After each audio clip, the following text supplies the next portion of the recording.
Cape Joel, and this is Comic Smack, your weekly, daily, all-the-time, anytime comic show where I give you your fix of everything you need to know from the world of comic books and superheroes. And on today's show, we are taking a closer look at Trinity issue number 12. What world-shaking events will bring together a trinity of trinities, both dark and magical? Well, let's hop on in together and find out. Alright, so as we join the comic, it's a dark and stormy night. Three of the DC Universe's most powerful magical practitioners, John Constantine, Zatanna, and Deadman, have all been called to the same place by Batman. What could possibly be so important to bring together this group of three? Well, as we discover, Jason Todd, aka Red Hood, aka the former Robin, has been possessed by some sort of horrible demon from the Pandora Pit. And just to make matters even worse, Red Hood's team members, Bizarro and Artemis of the Outlaws, are also possessed by demons and also somewhere in the house, so basically it's a horror movie setup. Batman, Superman, and Wonder Woman get the magical heroes up to speed on what they know about the Pandora Pit, how it's home to demons, and how it almost caused Jason Blood and Etrigan to go crazy and take over the world back in the annual. Deadman, Boston Brand, cocksure individual that he is, decides to leap before he looks and hops right into Jason Todd's body in hopes of being able to pull out the demon himself, only it doesn't go his way. The demon ends up trying to drag him down into the abyss.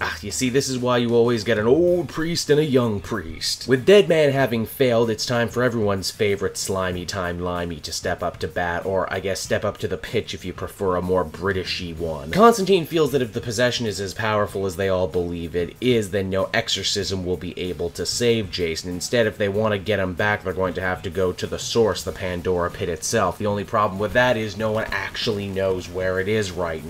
Before our heroes can get the maps out, however, demonically possessed Bizarro and demonically possessed Artemis make the scene. Now, these two were incredibly powerful on their own, but now add demon magic to their arsenal, and they're more than enough to give our 6 other heroes a run for their money. How exactly did Red Hood and his outlaws fall under the sway of the Pandora Pit? Well, for that, we're given a little bit of a flashback. It seems that after Circe the Sorceress and Ra's al Ghul were defeated back in the annual, they retreated back to their hideout, wherein they were able to corner the outlaws, who were just sort of there, it would seem. They would end up overwhelming the good guys with their own personal armies, the Anti-Men and the Assassins, before eventually dragging them down into the pit as part of their bigger plan to pull off some sort of crazy prophecy involving the Trinity of Trinities. And yeah, it's basically right there the comic begins to wind down. Our heroes are screwed and they don't have a chance in hell. So that was Trinity number 12, everybody, and it kicks off one hell of a new story arc. I love the infusion of what is essentially Justice League Dark into this new Trinity book. This issue was also written by Rob Williams, tying into his much bigger Dark Trinity, Trinity of Trinities storyline. Williams' work has always been hit or miss with me, but I gotta say I think he's building up to something big and quite interesting here. He's got a good handle on most of the characters, I will admit, and the art as always is very nice looking. Maybe not maniple every image is a poster good, but still pretty solid. I dig the demonic possessed redesigns for the Outlaws. Overall, I think I'd feel comfortable giving this one an 8 out of 10. Pretty damn solid. So that's Trinity, everybody. I hope you enjoyed it, and as always, why not check out some of these other videos? Then, if you're feeling in a supportive mood, please,